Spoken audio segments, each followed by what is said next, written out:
Hello, friends. Welcome to another episode of the Outside Podcast. I'm here with Aaron Baumgardner and Slade Johnson, and I'm Wayne Ebersole, your host. And we're going to be having some guests on these episodes today, so we're looking forward to all that. Aaron, Slade, anybody have anything to say before we bring our first guests on board? Excited to hear where the conversation goes today. Yeah, what have you been doing, Slade? It's been another busy week on real estate. We've got put up 3 new listings yesterday and got a few more under contract. So we're seeing the market here in Alabama, at least in the last 2 months, have been really picking up. So I think that's super promising. Yeah, and I was in Alabama last week, I think. Yeah. Right. 2 weeks Yeah, ago now? Running together.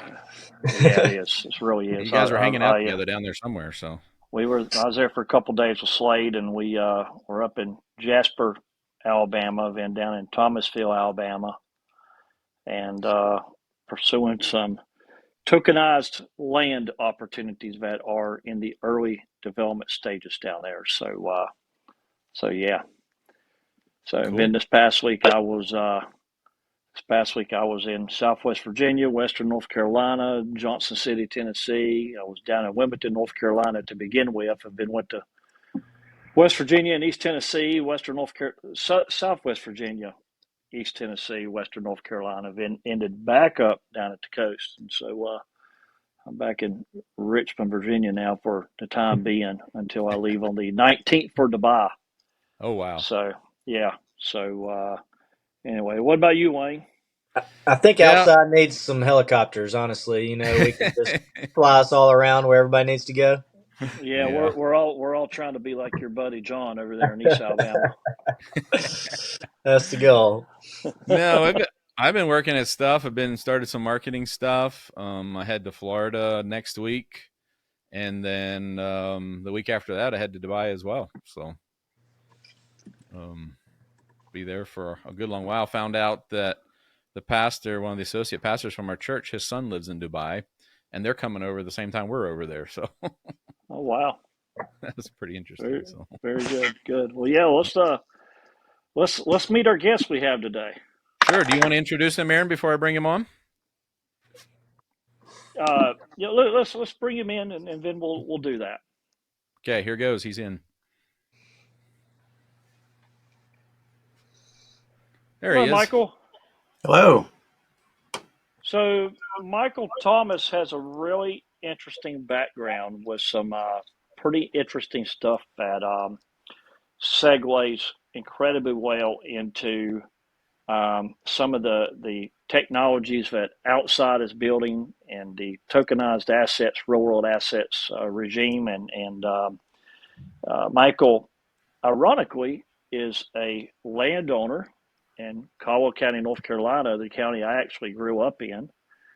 We met down in Durham last March, I think it was, and he's also an investor in Outside Inc. And so we thought it would be really cool to have Michael join us today, and we'll take an organic approach to how things flow, but wanted to let him share some of what he's been working on, past, present, and future, and talk a little bit about that. I've had a chance to talk with Michael quite a bit about it, and it's quite fascinating. I see a tremendous opportunity to segue what his background is and his experience and what he's building and doing into Outside in the future. So, Michael, go ahead and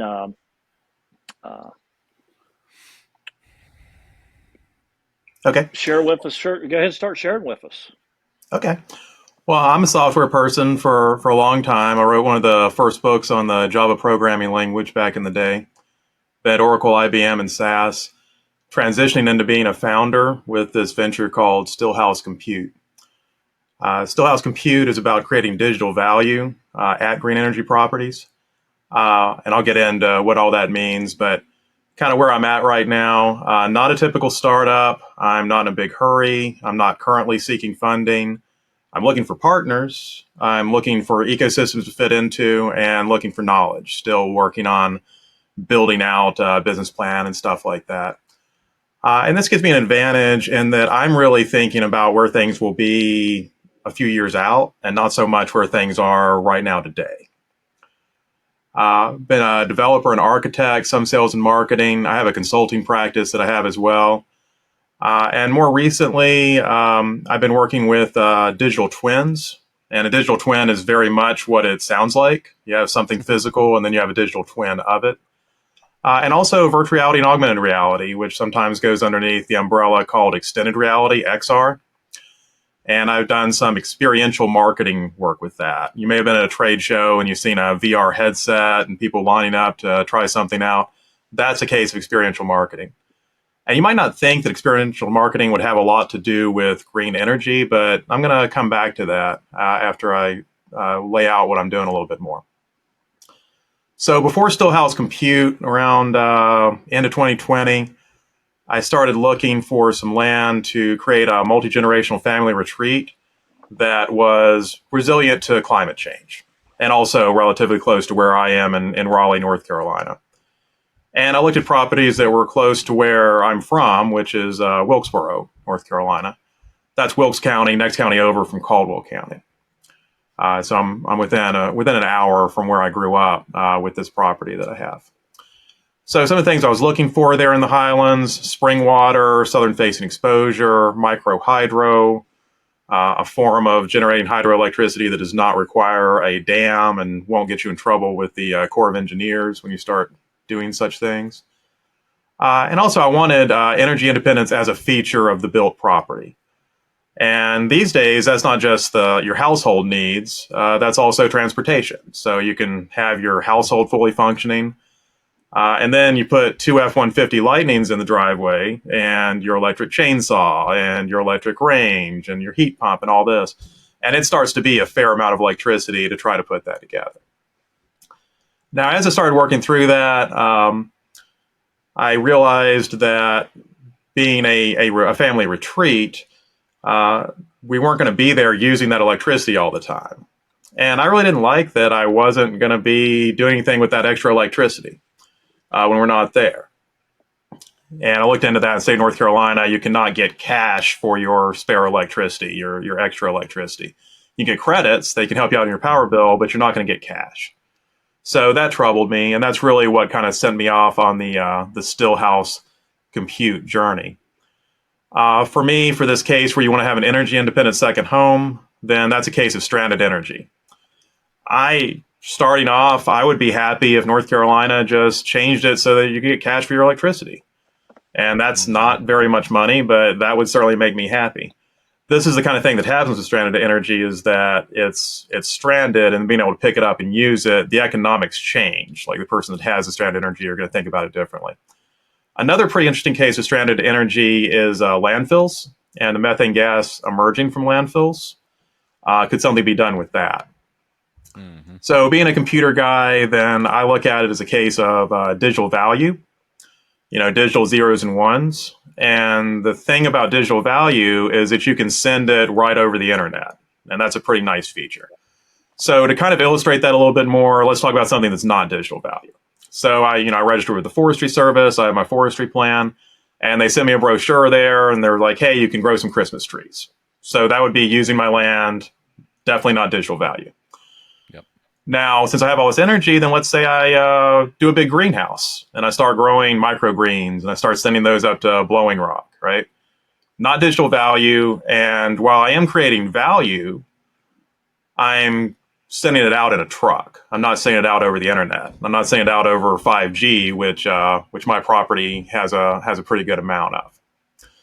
So more of the digital value that I'm thinking along the lines of machine learning. That comes straight to mind because of my background, my experience with machine learning. There, you're just doing a whole bunch of compute, and you're running these computers pretty hard, and then you get some results, send them back over the internet. And the other one, the one that's most doable today, would be crypto mining. Now, being a computer guy, then I look at it and I say that crypto mining looks great. You can make money off of it. But what I say quite a lot is the problem with Bitcoin mining is that it's Bitcoin mining. and there's all this kind of attitude about it.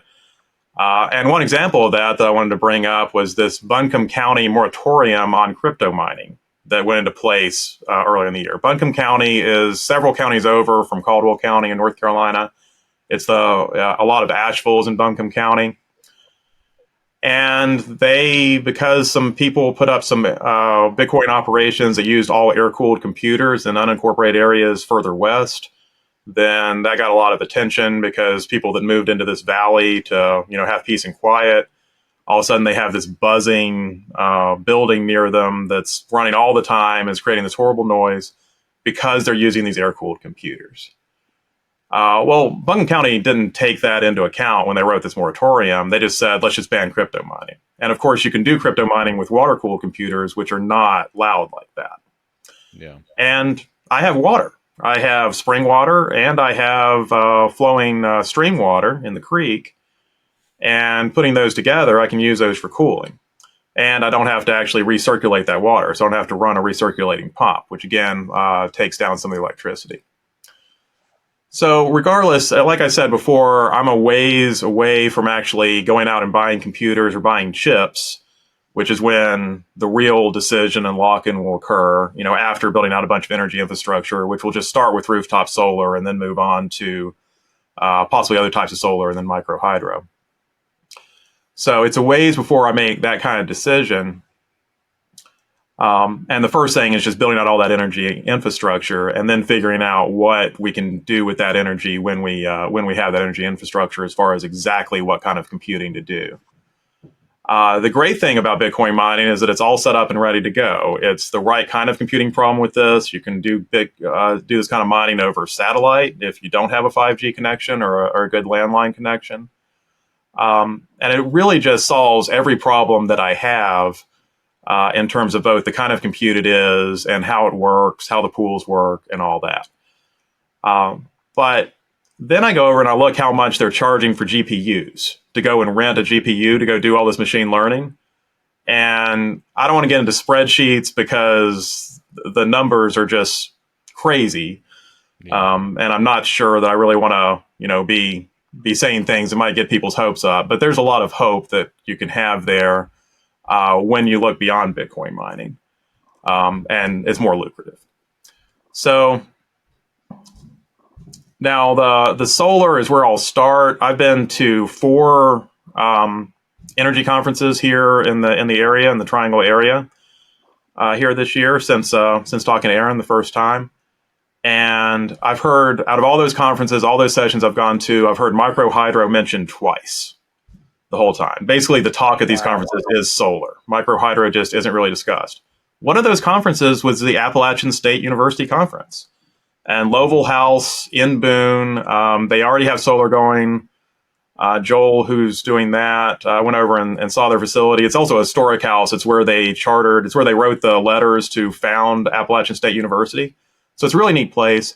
He's got solar. He's got a stream there that has a lot of drop, not a lot of water, but a lot of drop. And he's going to do micro hydro as well. But even at the Appalachian State University, which is surrounded by micro hydro possibilities, like my property, they weren't really talking much about micro hydro. And again, the nice thing about micro hydro is if you have a micro hydro property, you probably have spring water and some of these other advantages too. Micro hydro, at least currently, works out to be a little cheaper than solar and also less environmentally destructive. So you put up some solar panels, you can chop down some trees. With micro hydro, you might not chop down any trees, depending on exactly what your situation is. You're definitely not clearing out huge amounts of land to get your energy because it's all about the water going through a pipe. Mike, can I interrupt you a second there? What Sure. is defined as micro hydro? Like from what megawatts or whatever? Like what's the output production of a micro hydro on average? Micro hydro tends to be at that household kind of level.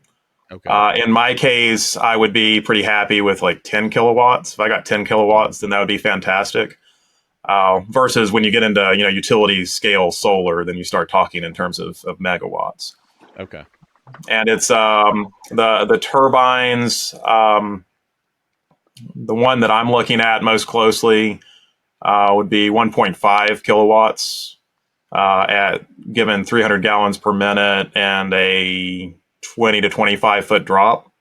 Okay. And when looking at microhydro, that drop is really important. So I looked hard for microhydro properties and found one that should work, but it's not. I'm not going to put in like 5 or 10 turbines on this property. It's going to be microhydro and solar. Mike, I didn't know that you and I both had a connection to Joel Olson. Okay.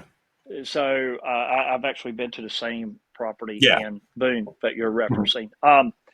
So just to paint a little bit of a picture here, because unless you're someone that's engaged in the space or in tune to it, you may not know what does micro hydro exactly mean. Like I think we all understand. Like you said, staying away from the Corps of Engineers and building a dam and using that hydro process.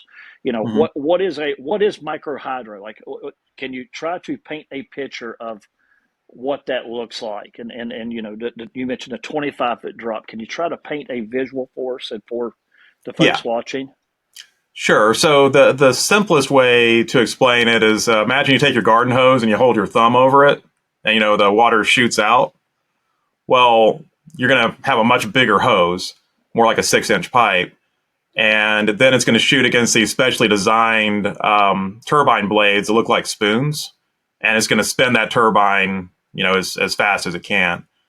And to get there, you just bring the water down through a pipe. So you have an intake pipe that's upstream, and then you bring it down, and then you basically squirt it across those blades, and it spins, then makes electricity.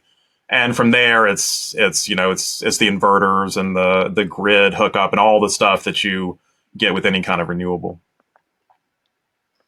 And so then the water is redirected right back into the same channel the creek it was flowing out of. So it's essentially directed through the pipe across the spoons, as you call them, which is creating energy, spinning, and then right back into the creek.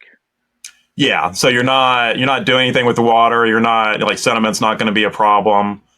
The turbine that I'm looking at is called the Scott turbine, but there's also another turbine that's fish safe for more water, less drop, called Turbulent, and they've actually designed to be fish safe, and that the fish would just kind of go around the Vertex system that they have in place.